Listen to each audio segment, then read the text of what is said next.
Hey there, I'm Tanya, and I recently went through a divorce. I wanted to share my story in hopes that it might reach someone going through a similar situation and maybe, just maybe, offer some help or insight. A bit of background: my parents split when I was 7 years old. My dad was a Navy SEAL, often away from home, and eventually my parents' relationship crumbled. My mom remarried a man named Paul, and I ended up living with them. Paul was seriously abusive, and the worst part was that my mom knew but loved all too much to do anything about it. She turned a blind eye to what was happening in our house. My dad would visit occasionally, and I would spend weekends at his place. Despite being close to my dad, I was too scared to talk about the abuse, even with him. He always made me feel like the most important person in his life. One day, near the end of middle school, I was with my dad at the beach when he noticed bruises on my thighs. "Hey, what is that on your leg?" he asked. Nothing. I just got hurt," I replied. "How? That's a pretty rough bruise." "I just don't remember." "You don't remember? Are you keeping something from me?" "Dad, no. I must have gotten it in PE. You know you can tell me about anything. I may be away a lot, and maybe you're closer to your mom, but my love for you is just as strong, if not stronger." "Dad, actually, I'm sorry I haven't told you this, but Paul, he's cruel to me." "Cruel how?" "Well, sometimes he hits me. I'm not saying it's without reason. I bear some blame too. One day, I left the door open and his dog escaped. He used his belt on me." "What? Where was your mom?" Mom turns a blind eye to it. "Darling, fear not. This ends right now. I'm taking you to my place, and you will be staying with me. I'll have a serious talk with your mom. This ends now." My father took charge of the situation, and after legal proceedings, he obtained full custody of me. I moved in with him, which was a much better setup. Due to his work commitments, I often stayed at my aunt's place nearby. My mother initially apologized and tried to reconcile, but she eventually cut me off. Truth be told, I wasn't as close to her as I was to my dad anyway. I went on to medical school, earned a degree, and became a licensed cardiologist, fulfilling a lifelong dream. Both my dad and aunt were immensely proud of my achievements. During this phase of my life, they were my only family. I wasn't particularly outgoing but had a couple of close friends. Given my profession, I made an effort to be more extroverted, and to my surprise, I became quite adept at it. I met my husband Justin at a karaoke bar, an unusual place for me. But it was my friend's birthday. Justin needed a partner for a duet of Time of My Life, and my friends, knowing I found him cute, pushed me to join him. It turned out to be a really enjoyable night, and we exchanged numbers. We started dating, and I introduced him to my dad. My dad liked him immediately. Justin, a marketing assistant, had a likable personality and provided the love and care I had missed before my dad stepped in. A year into our relationship, Justin took me back to the same karaoke bar where we first met and proposed. "I think it's time for us to start the family we've always talked about," he said. "What do you mean, babe?" I asked. "Tanya, there's something I've been wanting to ask you for a while now." "What is it, Justin?" "When we first met at that karaoke bar, I had no idea I was meeting the love of my life. You've brought so much happiness and warmth into my life, and I can't imagine spending it with anyone else. Tanya, will you marry me?" "Oh, baby, yes." I'll be completely honest. While some people might find it perfectly okay to get married within a year, for me, with the emotional walls I had built over time, it felt a bit early. I said yes in the moment, but had many thoughts afterward. I loved Justin deeply, but I was afraid that if I asked for more time, he might consider ending our relationship. So I decided to go along with it.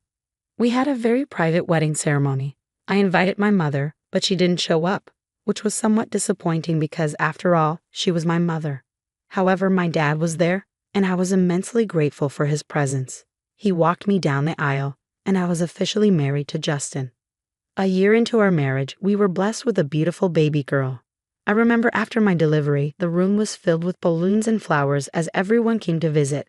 My dad, Justin, and his parents. As a new mother, I decided to take some time off work to be with my daughter. That early time with Amanda was incredible, and I still cherish every moment of her babyhood. There's truly nothing as beautiful as bringing a child into this world. It is a testament to the wonders of life.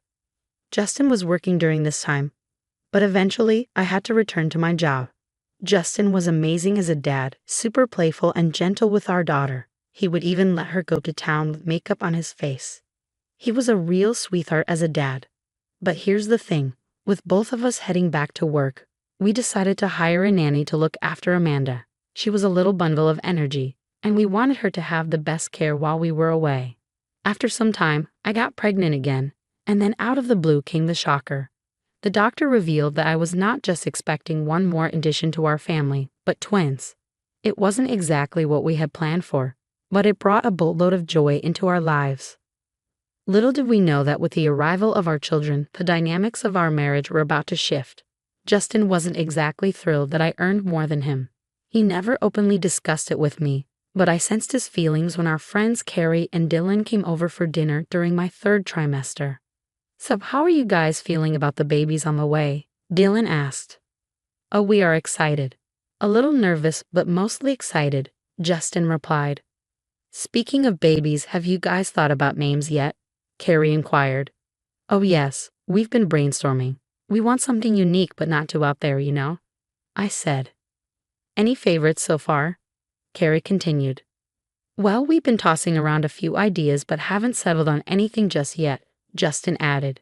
"How about family names? Those can be really meaningful," Dylan suggested.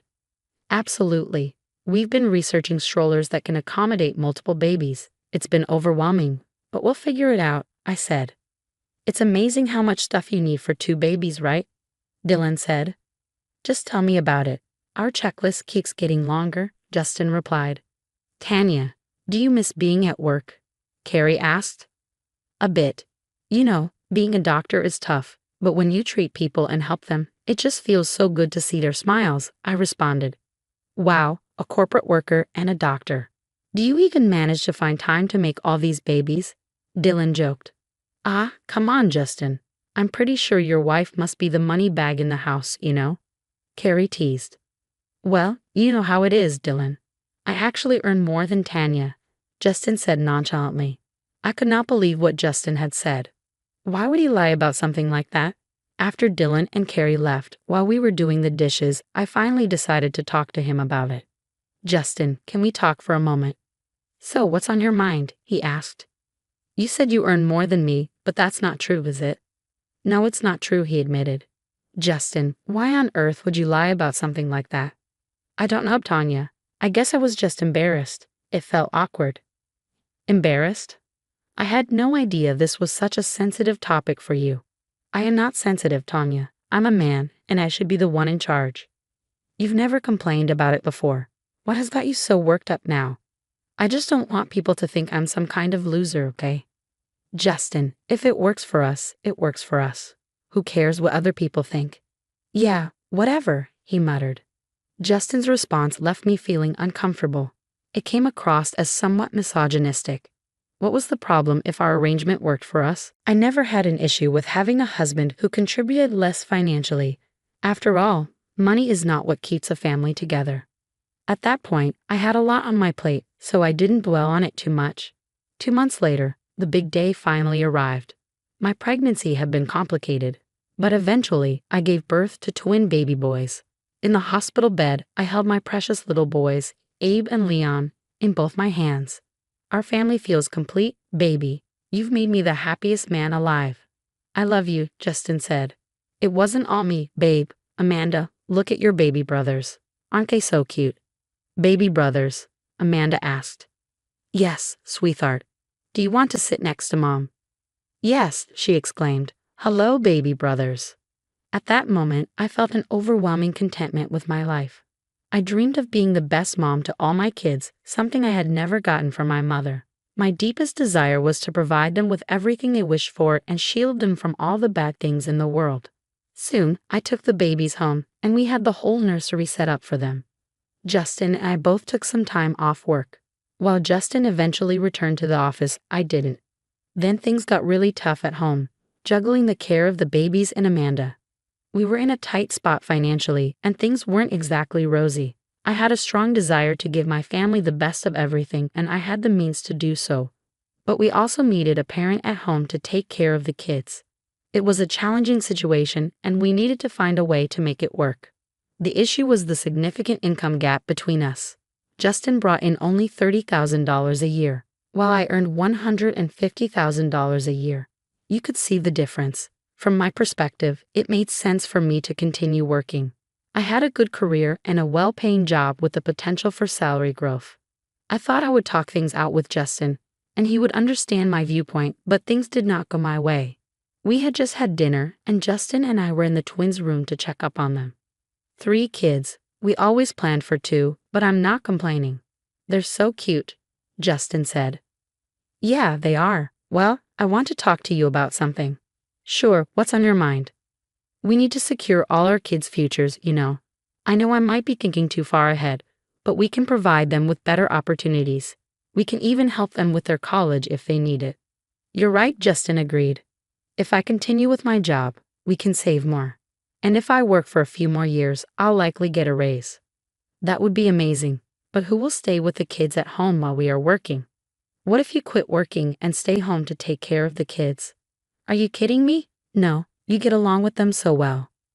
What I mean is, I am the man of the house. Just because you have a higher paying job does not make you the decision maker. Justin, are you kidding me? Can't you see we would have a better life if I went to work instead? Seriously, is your ego that fragile that taking care of the kids makes you think you're less of a man? Justin looked furious, something I had never expected. He raised his hand and slapped me right across my face. How dare you say that to me? You're trying to be the boss, aren't you? Just stay within your limits. Do what you're asked to do, and more importantly, listen to me. Justin left the room, leaving me standing there in shock. It brought back memories of the situation with Paul. I was utterly stunned. How could my husband, the father of my children, someone I thought was the love of my life, do this to me? I am not suggesting all men are the same, but this experience shattered my trust and made me question everything about our relationship. Some men are incredibly insecure of their masculinity, and I was devastated to realize Justin was one of them. I felt a mix of anger, sadness, and most of all fear. I was scared to be around Justin, unsure of what he might do if I made another wrong move. That night, I couldn't sleep and spent it on the couch contemplating my options. I knew I needed to get out of this marriage, not just for my sake, but for the kids as well. I had been through a similar situation when I was young with my mom's husband, Paul. My dad had taught me well after that, showing me how a real man should treat women. Then one of the twins started crying on the baby monitor, and it hit me. We had the baby monitor in the twins' room, and it must have recorded everything that had happened. I had solid proof. The first thing I did was extract the footage. As I watched the recording, an idea began to form in my mind. I waited until morning, making sure Justin and the kids were still asleep, then made a call to my dad. Good morning, Bunny. Hey, Dad. You're calling me so early today. Is everything all right? No, Dad. Something happened last night. I need help. Are you safe, honey? What happened? Yes, for now. Last night, Justin and I argued, and things got out of hand. He slapped me. What? How dare he? Why did you wait all night to call me? I didn't know what to do, Dad. Sweetheart, remember what I have always said. I'm here for you whenever you need me. I mean it. Well, Dad, the thing is, all of this happened while we were in the twins' room, and it got recorded on the baby monitor. Bingo, we have proof. We're going to get that bastard. I know some people in law enforcement. Honey, stay put. Where is Justin right now? He's still sleeping. Why don't you send me that video and get the kids? I'm coming. I woke up Amanda and gathered the twins, hastily packing a bag for them. I forwarded the recording to my dad. Anxious, I waited in the living room. Just 15 minutes after the phone call, there was aggressive knocking on the door. As I approached, I could hear Justin coming down the stairs. Who's at the door, and why are the babies here? What's going on? Open the door. It's the police. The police? Who called them? Justin rushed down the stairs, and as he did, I opened the door. The first person to enter the house was my dad, who hugged me tightly. Thank God, honey. You are safe. I'm so sorry. Thanks for being here, Dad. You're under arrest for assaulting your wife. Anything you say can and will be used against you in the court of law. You have the right to an attorney. If you cannot afford one, one will be provided for you. Is this about last night? You've got this all wrong. It was just a big misunderstanding. The police officer handcuffed him. Get these things off me, I said. OT, you're going to pay for this. I promise. I will break your jaw if you ever speak to my daughter like that again. Consider yourself lucky that I did not handle this myself. Take him, officer. My dad drove me and the kids to his place. Both Justin and I hired attorneys, and there was a lot of courtroom drama. Surprisingly, his criminal record included a bar fight where the other person ended up hospitalized for a month. I had no idea of this. As a result, Justin was sentenced to 3 months in jail. I sent him the divorce papers and not only gained custody of my children, but Justin also did not receive any visitation rights. I had a lot to figure out, but my dad offered me a solution. You know I am retired. If you'd like, we can take care of the kids here until you have something else going on. No pressure. Dad, that would mean a lot to me while I figure things out. Furthermore, I've met someone named Kathy. She brings me a lot of joy. Would you mind if she moved in here too? I had already asked her before all this happened and was going to inform you. No, Dad, I'm more than pleased. I'm glad you found someone. You can return to work, and Kathy and I will look after the kids. Sounds perfect, Dad. It has been 6 months since we moved into my dad's house, and a lot has transpired during that time. Justin was released from jail but did not attempt to contact me. I got back to work and met Kathy.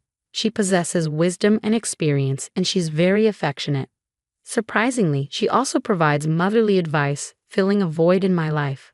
All my kids are healthy, and Amanda has started preschool. Honestly, I believe I might need more time to fully recover from everything. However, on the bright side, I'm grateful for everything I have. For now, I am just concentrating on my work and my kids. It may take time to heal and grow, but surrounded by the love of my family, I know I will find my way.